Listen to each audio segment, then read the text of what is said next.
গত দুদিনের সুন্দর স্মৃতিকে সঙ্গে নিয়ে আজ সকালে ভারাক্রান্ত মনে আমরা দিওয়ান ছেড়ে চলেছি তেজুর দিকে। আমরা প্রথমে যাব এখান থেকে মিয়াও, মিয়াও থেকে যাব তেজু। এই পথটা অনেকটাই, আমাদের হয়তো আজকে সারাটা দিন লেগে যাবে তেজু পৌঁছাতে। তবে তেজু যাওয়ার পথে আমরা চৌখাম, ওয়াক্রো, পরশুরাম কুণ্ড এরকম কিছু সুন্দর সুন্দর জায়গা দেখতে দেখতে যাব। গতকাল রাত্রে আসার সময় আমরা একটা শুকিয়ে যাওয়া নদী পার হয়ে এসেছিলাম, কিন্তু রাতের অন্ধকারে সেটাকে খুব একটা ভালো দেখতে পাইনি। তাই আজ সকালবেলা যখন এই নদীটা আবার পেরিয়ে মিয়াওয়ের দিকে যাচ্ছি, তখন সেই জায়গাটাকে একটু ভালো করে দেখার জন্যে আমরা এখানে গাড়ি থামিয়ে সবাই নামলাম। এখানে একটা ছোট্ট নদী ঠিক বলা যাবে না, জলের ধারা বয়ে চলেছে, পাশে বেশ বড় বড় ল্যান্ডস্লাইড দেখা যাচ্ছে। এইখানে নামার পরে হঠাৎ আমি দেখতে পেলাম বাঘের পায়ের ছাপ। সবাই মিলে সেটাকে দেখলো এবং দেখলাম এটা জঙ্গল থেকে আসছে বাঘের পায়ের ছাপটা। যাকে সেটা দেখার পরে আমরা নদীর মধ্যে যে যার মতো বেশ সুন্দর ছবি টবি তুলে নিলাম। সুন্দর জায়গাটা, খুব ভাল লাগলো। এখান থেকে আমরা আবার রওনা হব মিয়াওয়ের দিকে। মিয়াওতে ব্রেকফাস্ট করে আমরা যাব তেজুর দিকে। খুব সুন্দর জায়গা, যে যার মতো উপভোগ করছে, যে যার মতো ফটোশ্যুট করে নিচ্ছে। ঋতিকা আর ঋতিকার ভাই দুজনে বেশ সাহসের সাথে নদীর খানিকটা জল পেরিয়ে একটা পাথরের উপরে গিয়ে বসেছে। আমাদের হিরো রূপম সুন্দর পোজ দিয়ে দাঁড়িয়ে পড়েছে ছবি তোলার জন্যে। সত্যি খুব সুন্দর জায়গা, ছবি তোলার মতোই। যাক, এখানকার চারিদিকে সৌন্দর্য উপভোগ করে আমরা আবার গাড়িতে গিয়ে বসলাম। গতকাল রাতে এই রাস্তা দিয়ে আমরা দিওয়ানে গিয়েছিলাম এবং এই রাস্তা দিয়েই আমরা আবার মিয়াওয়ের পথে যাচ্ছি।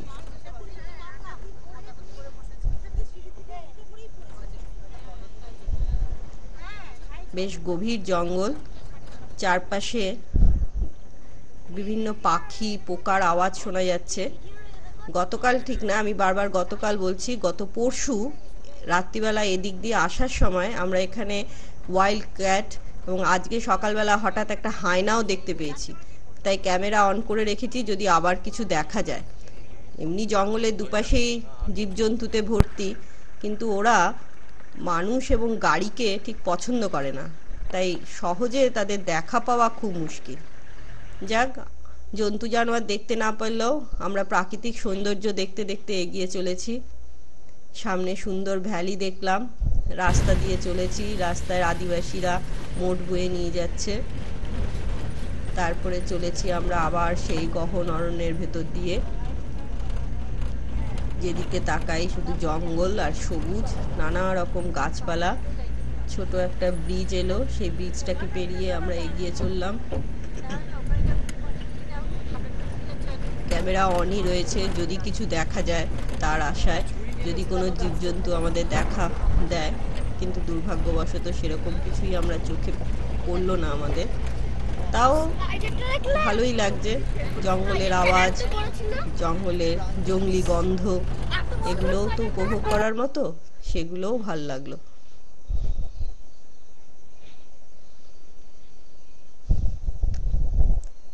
সুন্দর সুন্দর সিনারি, পাশে লোকাল লোকরা হাতির পিঠে করে যাতায়াত করছে, সেটাও দেখলাম।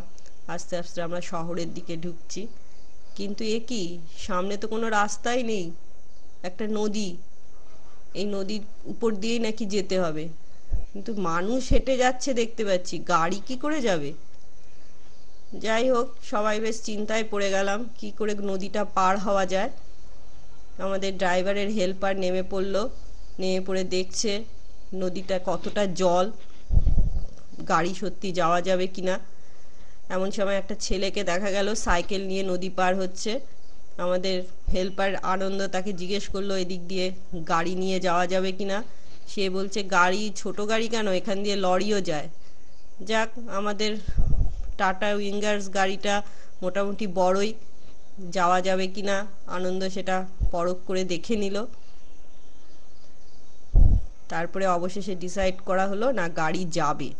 তখন রূপম আর ঋত্বিকা নেমে পড়েছে, তারা পায়ে হেঁটেই পার হবে। রাজা সেই দৃশ্যটা ক্যামেরা বন্ধ করার জন্যে ক্যামেরাও সেট করেছে। এর পরের অংশটুকু যে আমরা গাড়ি করে নদী পার হলাম, সেটা আপনারা সোমনাথের মুখে শুনুন।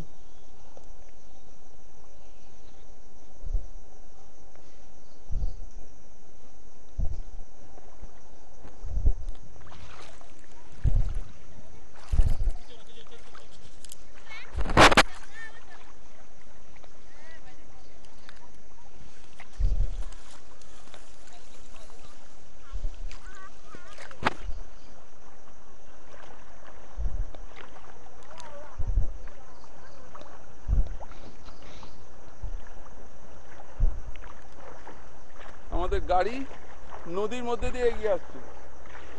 আমাদের গাড়ি নদীর মধ্যে দিয়ে এগিয়ে আসছে। গাড়ি এখন নৌকা হয়ে গেছে, নৌকা গাড়ি। আমরা অসাধারণ অরুণাচল প্রদেশে নৌকা গাড়ির মাধ্যমে এগিয়ে চলেছি। Operation successful.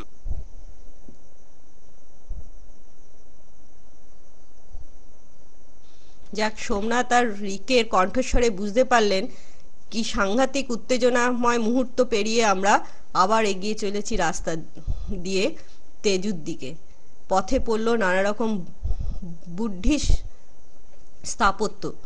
এখানে যেসব বুদ্ধিস্ট স্থাপত্য আমরা দেখতে পাচ্ছি, সেগুলোকে লোকাল ভাষায় বলে চোং।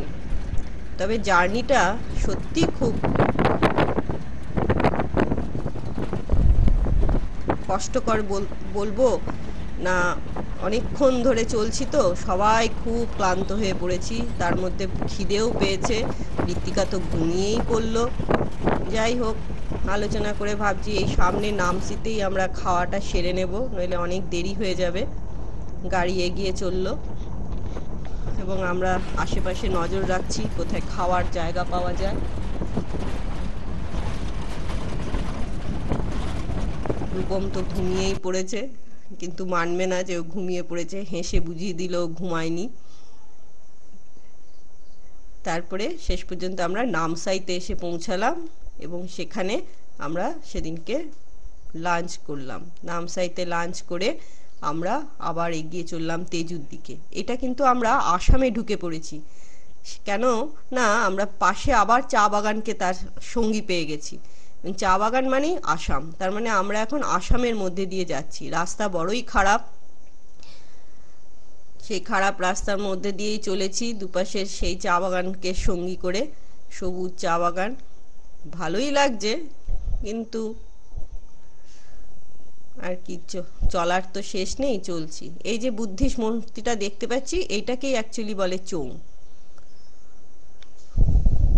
এরপরে বিভিন্ন সুন্দর সুন্দর ঘর বাড়ির ছবি তুলতে তুলতে আমরা এগিয়ে চললাম। এটাও একটা ওই লোকাল চোং, মানে বুদ্ধিস্ট সেটেলমেন্ট যা ওরা বলছে, সেই এর একটা দেখতে পেলাম। লোকাল লোকদের মনে হয় এখানে ভিকল বলতেই হাতি, বেশ দেখা যাচ্ছে হাতির পিঠে করেই এরা ঘোরাফেরা করছে। আমরা এগিয়ে চলেছি, আমরা এসে পৌঁছালাম চৌখাম। জায়গাটা সত্যি খুব সুন্দর। এখানে আমরা কিছুক্ষণ নেমে সময় কাটালাম। ছোট ছোট গ্রাম, ছবির মতো লাগছে। আমরা সাধারণত এরকম সিনেমায় দেখে থাকি, সেগুলো চোখের সামনে দেখতে পেয়ে ভীষণ সুন্দর লাগছে। ছোট স্কুল বাড়ি, তার পাশে গ্রাম, তার পেছনে পাহাড়ের পরপর পাহাড়ের শ্রেণী। এই পাহাড়ের উপরেই আমরা উঠব, কিন্তু দূর থেকে তার সৌন্দর্য দেখে আমরা সত্যি খুব মোহিত হয়ে পড়েছি। খুব সুন্দর জায়গাটা, পাহাড়ের চূড়ায় চূড়ায় মেঘ এসে ধাক্কা খাচ্ছে। চারপাশে শান্ত পরিবেশ, লোকজনের সেরকম দেখা নেই, কিছু গরু চড়ে বেড়াচ্ছে দেখতে পেলাম। তারপরে আমরা আবার শুরু করলাম। এবার আমরা যাব ওয়াক্রো হয়ে পরশুরাম কুণ্ড। এখানে রাস্তাটা একটু ভালো, আসাম থেকে দেখছি অরুণাচলের রাস্তা তাও অনেকটা ভালো। এগিয়ে চলেছি আমরা ওয়াক্রোর দিকে।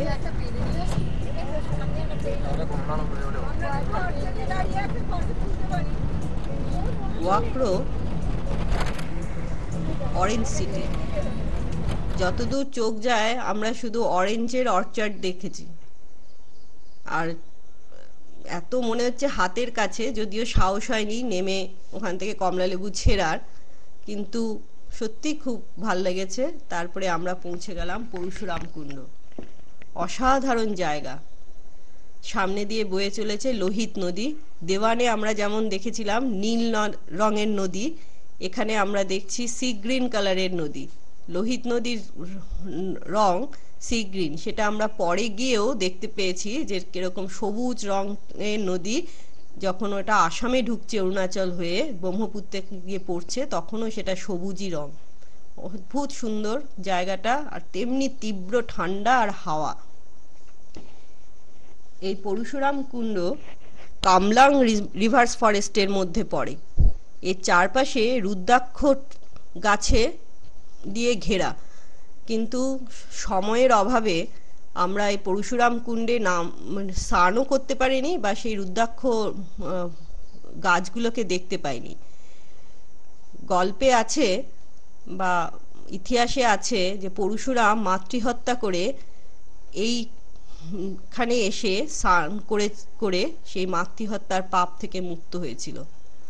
যাক, এখানে আমরা অনেকক্ষণ সময় কাটালাম, যদিও স্নান করার মতো সময় ছিল না।